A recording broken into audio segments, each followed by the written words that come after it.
I know it may hurt. I know it may be hard.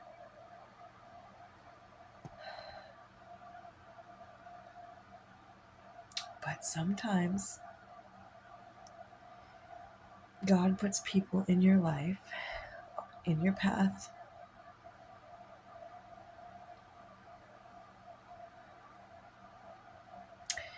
for a season. Either they were there to help you get where you were needed to be, or you were helping them to get where God wanted them to be. But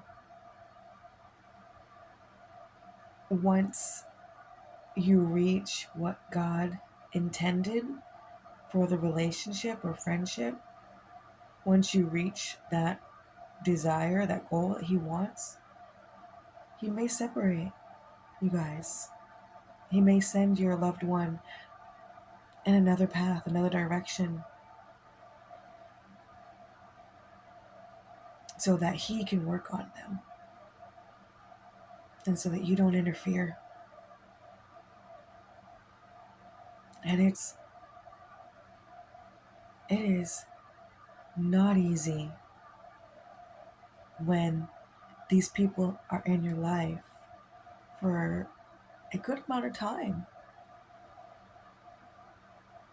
But when the Lord says it's time to separate because I have work to do, then you have to obey, and you have to let that person or that friendship, that relationship go, and have faith that God is going to take care of that person and continue on helping them and guiding them on this path, because now they have the strength to do so and to not turn back from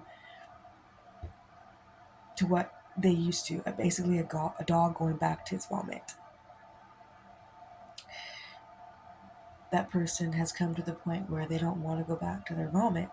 However, God still needs to work on their heart. And you still holding on to that person may be blocking your blessings, your peace, because God has already told you that you've accomplished your assignment with this person, that the season is over, that it's time for you to move a different direction and pivot, basically.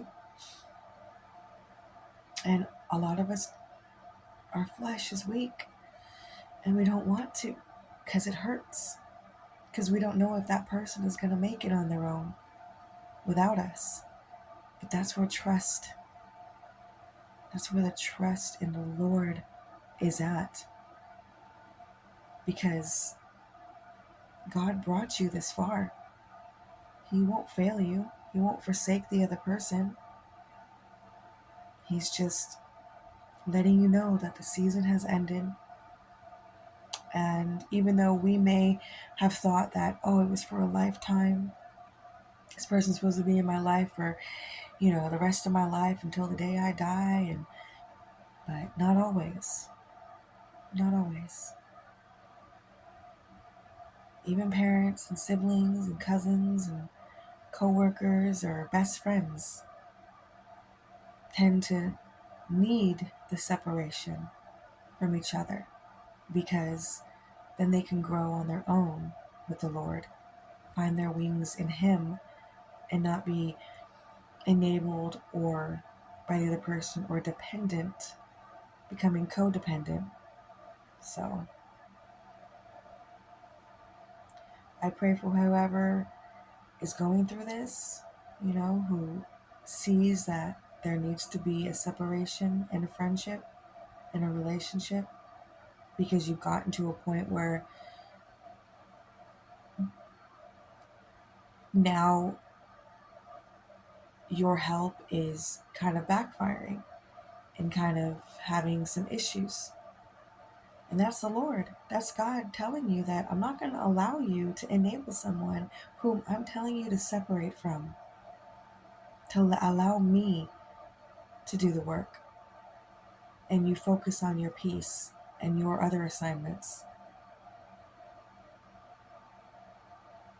I pray for wisdom in this hour, and faith, and trust, knowing that God is ultimately the judge. He's ultimately the one that's in control, not us, and not even our desires, because it's His will, not our will, not what we want, not what our flesh is satisfied with, but obedience in the Lord and what He wants you to do, because He has bigger doors, bigger blessings. And you have to listen, or else you'll be blocking your own blessings and then possibly lead yourself on down the road of destruction. Don't do that. Trust God.